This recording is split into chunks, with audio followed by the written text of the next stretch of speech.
A little more than a century ago, electricity was all the craze, and this energy source would obviously go on to revolutionize the world. But there was many people talking about, should we use it? Is it needed? Is it safe? Is it dangerous?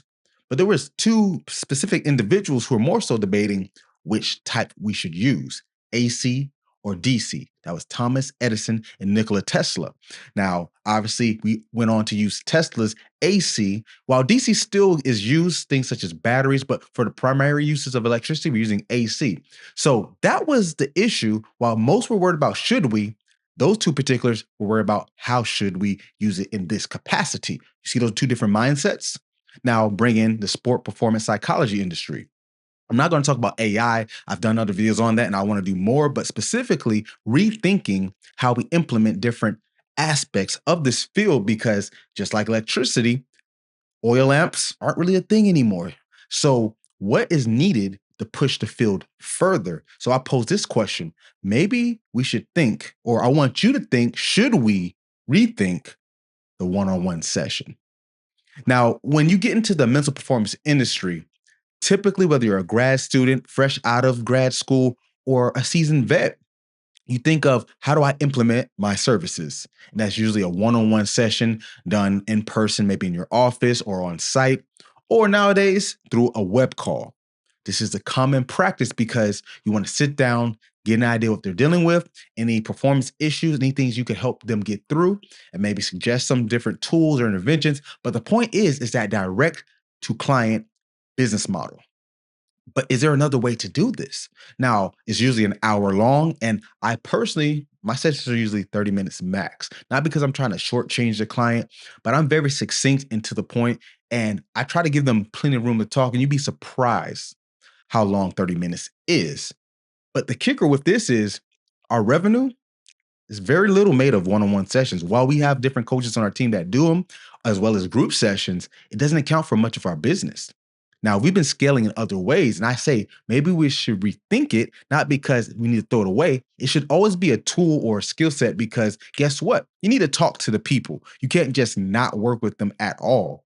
But how do we go about reaching them, as I always say, where they're at, but not having to always do it in the same way? Because granted, one-to-one is very to the point, matter of fact, but is that going to reach everybody? There's different ways that we do it, and I'll share a few, but throughout this video, I want you to think about different ways you can add that value. So while I give my examples, maybe it'll trigger something in your head to how you could add this value as well.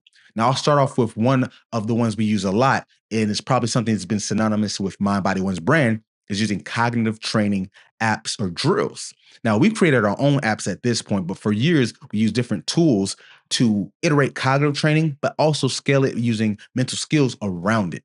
So now what we do with our Think Fast app or our Grids app or any of our other tools, we'll use it as a way to intervene and show them perform in real time and change the parameters. So for example, let's use a concentration grid. The pen and paper version has been around forever. Many people love them and use them. We have digital versions that we've created with our apps, but the end goal is find the numbers in order as quickly as possible. It could be 25 on the screen, 100 on the screen, 50 on the screen. We have versions where there's colors, there's reaction, there's stress management, there's noises going off trying to distract you, there's memory. So we add different variables, and you see just right there, that segments us away from the rest. But where does the mental skills part come in? Because we always talk about this needs to make sense. And the first thing people go to is, what studies support this?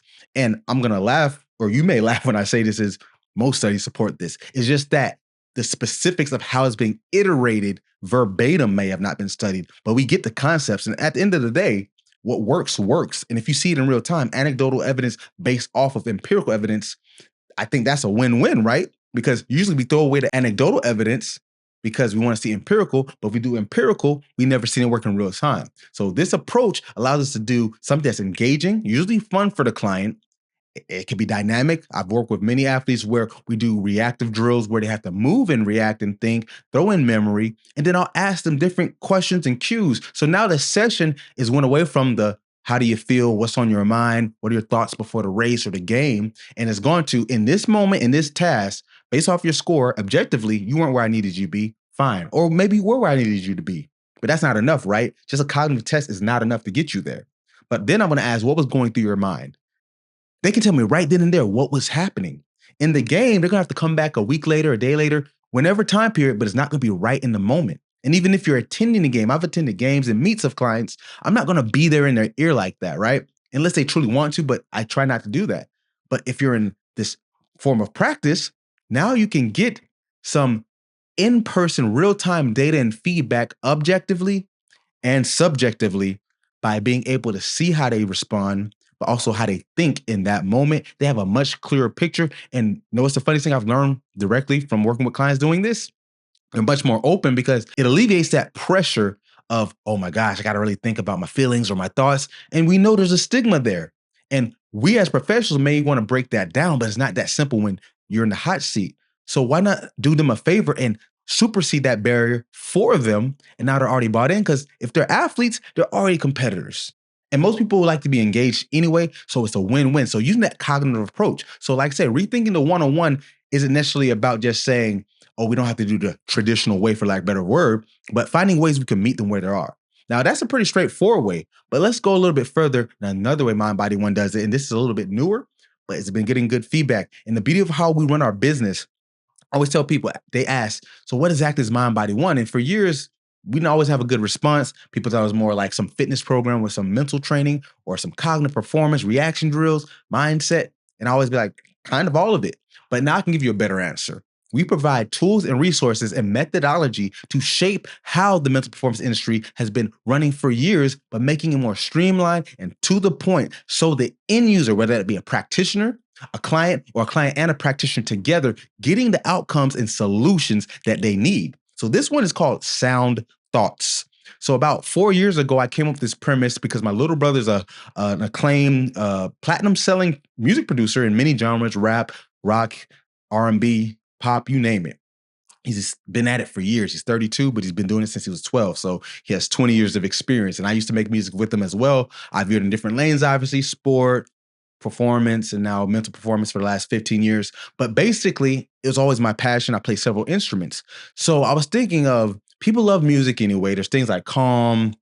There's obviously Spotify. There's binaural beats. There's all types of products that, once again, Mind Body One doesn't reinvent the wheel. I always joke, we just throw 20-inch rims on it. So I said, why don't we take those elements that are already there anyway? People know that there's studies correlated with music and motivation and performance, but also being able to be mindful, but using different cues to get ready. So I said, let's mix that all together. So with Sound Thoughts, we've been testing out with a few clients and they've been giving good feedback where they'll list 2 or 3 of their favorite artists and or genres, so we know what type of music they like. And then they'll give us 2 or 3 mental skills or just topics they want to work on. So they can say confidence. I had one ask me about imposter syndrome.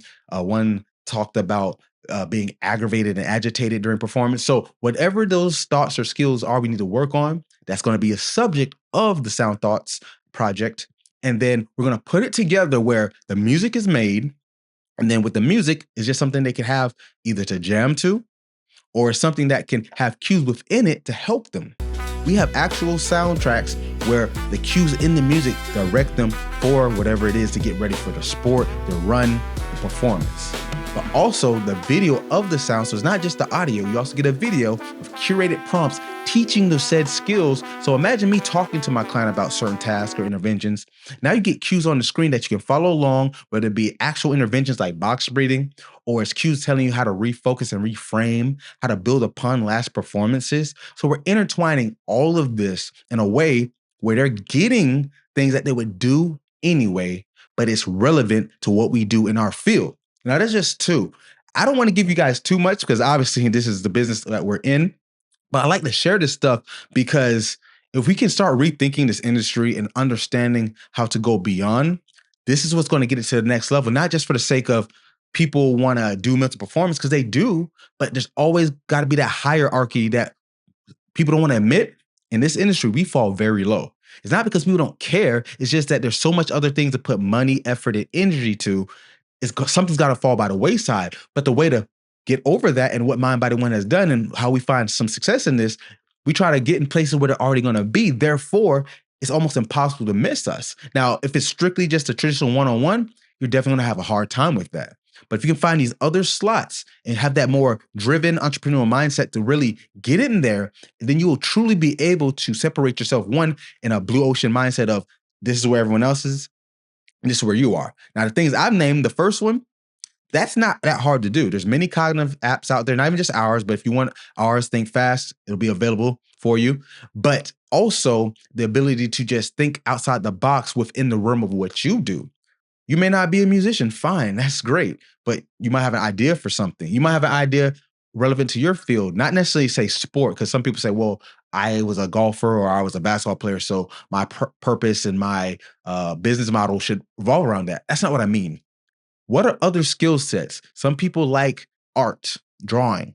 Find a way to mix that in there. Some people can sing. That's kind of musical, but find a way to put it in there.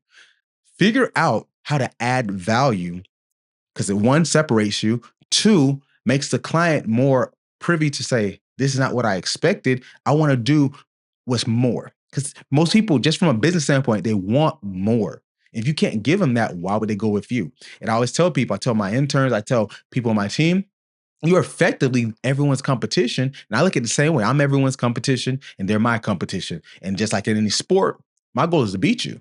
And how do I do that? I got to do better than you. And if you're not doing better, how do you expect to win? In this case, winning is revenue. It's getting either a job that brings that in, which they're out there, but they're few and far between. Or if you have a business or both, bring in the clients to your practice in a way where it makes sense, but yet it's something not everyone's going to be able to do. So this episode was more so to give you some ideas. I hope it sparked some things, but thank you guys for tuning in as always. And that's my pathology.